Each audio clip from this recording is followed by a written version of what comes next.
Hi everyone. In today's video, I will going to show you how to add different database in your P6. So for example, you are having two different projects and both two projects have different currencies, one in US dollars and other one is in pounds. So what do you need to do is this is the login interface when you open Primavera P6. Here you will see login name, login password. Then in this advanced, when you advanced is looking like this. When you click on advanced, here you will get a drop down menu where you can select your database on which you want to work on, and here you can select the language now, and then you can just connect.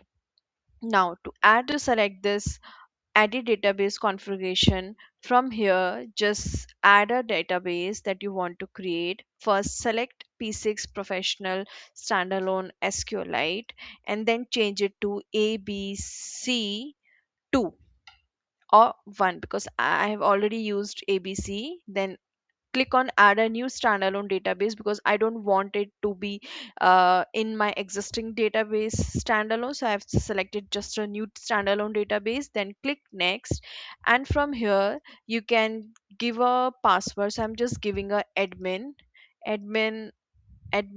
Okay, and here I'm just changing, yeah, it's pounds, and then you can just change the symbol. Okay, now next. Okay, so always remember to save your database into your system and just unclick these two options because we don't want to load any of the data from anywhere.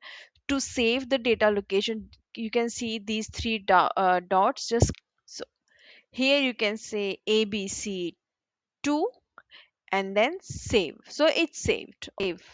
So it's saved. Now what you need to do is, so it's already changed to ABC once, and then just need to database for you. And when you go to file or edit, click on user preference, click on currency. So here you can say pounds. Yeah, so yeah, this is it for today's video. If you are looking for more such videos, just